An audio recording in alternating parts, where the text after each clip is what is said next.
do with the baby. President Trump, thank you. We're going to turn now to immigration and border security. We know it's an issue that's important to Republicans, Democrats, voters across the board in this country. Vice President Harris, you were tasked by President Biden with getting to the root causes of migration from Central America. We know that illegal border crossings reached a record high in the Biden administration. This past June, President Biden imposed tough new asylum restrictions. We know the numbers since then have dropped significantly. But my question to you tonight is, why did the administration wait until 6 months before the election to act?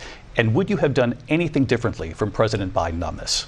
So I'm the only person on this stage who has prosecuted transnational criminal organizations for the trafficking of guns, drugs, and human beings.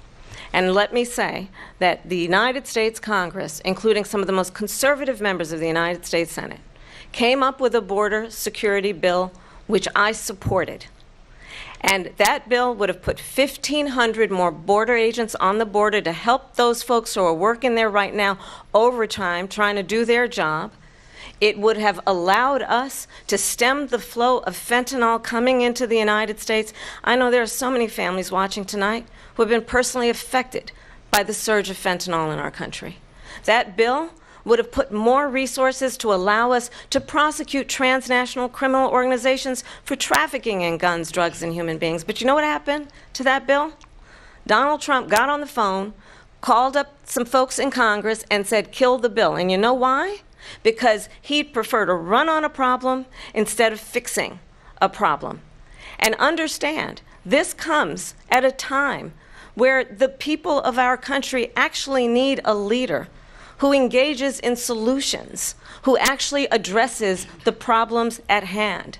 But what we have in the former president is someone who would prefer to run on a problem instead of fixing a problem. And I'll tell you something, he's going to talk about immigration a lot tonight, even when it's not the subject that is being raised. And I'm going to actually do something really unusual, and I'm going to invite you to attend one of Donald Trump's rallies, because it's a really interesting thing to watch. You will see during the course of his rallies, he talks about fictional characters like Hannibal Lecter. He will talk about windmills cause cancer. And what you will also notice is that people start leaving his rallies early out of exhaustion and boredom. And I will tell you, the one thing you will not hear him talk about is you. You will not hear him talk about your needs, your dreams, and your desires.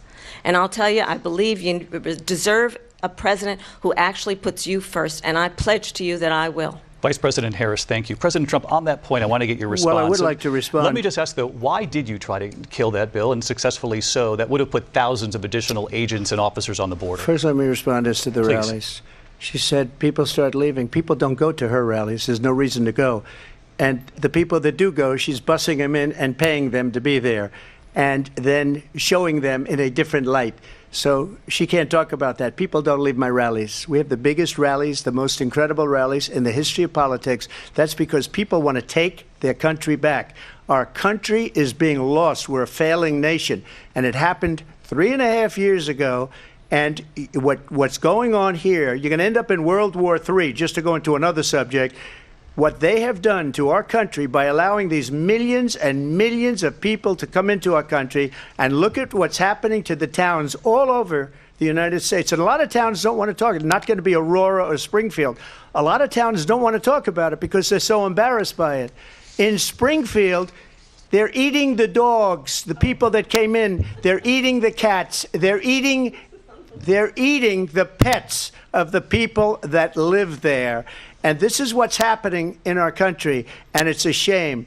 As far as rallies are concerned, as far as the reason they go is they like what I say. They want to bring our country back. They want to make America great again. It's a very simple phrase, make America great again. She's destroying this country, and if she becomes president, this country doesn't have a chance of success. Not only success, we'll end up being Venezuela on steroids. I just want to clarify here. You bring up Springfield, Ohio, and ABC News did reach out to the city manager there. He told us there have been no credible reports of specific claims of pets being harmed, injured, or abused by individuals within the immigrant community. Well, I've seen people on television. Let me just say here, this is the people on television say my dog was taken and used for food. So maybe he said that, and maybe that's a good thing to say for a city manager. I'm not taking this from but television. But the people I'm on taking it from television the city saying their manager. dog was eaten by the people that went there. Again, the Springfield city manager says there's no evidence of that. Vice President find Harris, out. I'll let you respond to the rest of what you've heard. You talk about extreme. This is, I think, one of the reasons why in this election I actually have the endorsement of 200 Republicans who have formerly worked with President Bush, Mitt Romney, and John McCain, including the endorsement of former Vice President Dick Cheney and Congress member Liz Cheney. And if you want to really know the inside track on who the former president is, if he didn't make it clear already, just ask people who have worked with him. His former chief of staff, a 4-star general, has said he has contempt for the Constitution of the United States. His former national security advisor has said he is dangerous and unfit. His former Secretary of Defense has said the nation, the republic, would never survive another Trump term. And when we listen to this kind of rhetoric, when the issues that affect the American people are not being addressed, I think the choice is clear in this election. President Trump, I'll give you a quick minute to respond here. Thank you, because when I hear that, see, I'm a different kind of a person. I fired most of those people. Not so graciously. They did bad things or a bad job. I fired them. They never fired one person. They didn't fire anybody having to do with Afghanistan and the Taliban and the 13 people whose were just killed, viciously and violently killed. And I got to know the parents and the family. They didn't fire. They should have fired all those generals, all those top people, because that was one of the most incompetently handled situations anybody has ever seen. So when somebody does a bad job, I fire him. And you take a guy like Esper. He was no good. I fired him. So he writes a book. Another one writes a book. Because with me, they can write books. With nobody else can they. But they have done such a poor job, and they never fire anybody. Look at the economy. Look at the inflation. They didn't fire any of their economists. They have the same people. That's a good way not to have books written about you. But just to finish, I got more votes than any Republican in history by far. In fact, I got more votes than any president, sitting president, in history by far. Let me continue on immigration. It was what you wanted to talk about earlier, so let's get back to your deportation proposal that the vice president has reacted to as well. President Trump, you call this the largest domestic deportation operation in the history of our country. You say you would use the National Guard. You say if things get out of control, you'd have no problem using the U.S. military. Police, yes. You also said you would use local police. How would you deport 11 million undocumented immigrants? I know you believe that number is much higher. Take us through this. What does this look like? Will authorities be going door to door in this country? Yeah, it is much higher because of them. They allowed criminals, many millions of criminals. They allowed terrorists. They allowed common street criminals. They allowed people to come in, drug dealers, to come into our country. And they're now in the United States and told by their countries like Venezuela, don't ever come back or we're going to kill you. Do you know that crime in Venezuela and crime in countries all over the world is way down? You know why? Because they've taken their criminals off the street and they've given them to her to put into our country. And this will be one of the greatest mistakes in history for them to allow. And I think they probably did it because they think they're going to get votes, but it's not worth it because they're destroying the fabric of our country by what they've done. There's never been anything done like this at all. They've destroyed the fabric of our country. Millions of people let in. And all over the world, crime is down. All over the world except here. Crime here is up and through the roof. Despite their fraudulent statements that they made, crime in this country is through the roof. And we have a new form of crime. It's called migrant crime. And it's happening at levels that nobody thought possible. President Trump, as you know, the FBI says overall violent crime is actually coming down in this country. But Vice Excuse me, President the Harris, FBI they were defrauding statements. They didn't include the worst cities. They didn't include the cities with the worst crime. It was a fraud. Just like their number of 818,000 jobs that they said they created turned out to be a fraud. President Trump, thank you. I'll let you respond, Vice President Harris. Well, I think this is so rich,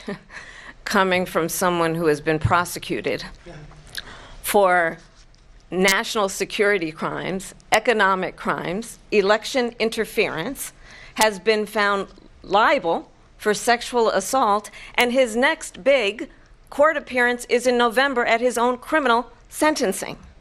And let's be clear where each person stands on the issue of what is important about respect for the rule of law and respect for law enforcement. The former vice president called for defunding federal law enforcement, 45,000 agents, get this, on the day after he was arraigned on 34 felony counts. So let's talk about what is important in this race. It is important that we move forward, that we turn the page on this same old tired rhetoric and address the needs of the American people, address what we need to do about the housing shortage, which I have a plan for, address what we must do to support our small businesses, address bringing down the price of groceries. But frankly, the American people are exhausted with this same old tired playbook. Vice President Harris, thank you. Excuse me. Every one of those cases was started by them against their political opponent. And I'm winning most of them, and I will win the rest on appeal. And you saw that with the decision that came down just recently from the Supreme Court. I'm winning most of them. But those are cases, it's called weaponization. Never happened in this country. They weaponized the Justice Department. Every one of those cases was involved with the DOJ, from Atlanta and Fani Willis to the Attorney General of New York and the DA in New York. Every one of those cases. And then they say, oh, he's a criminal. They're the ones that made them go after me. By the way, Joe Biden was found essentially guilty on the documents case. And what happened in my documents case? They said, oh, that's the toughest of them all. A complete and total victory. 2 months ago, it was thrown out. It's weaponization, and they used it, and it's never happened in this country. They used it to try and win an election. They're fake cases. President Trump, thank you. A really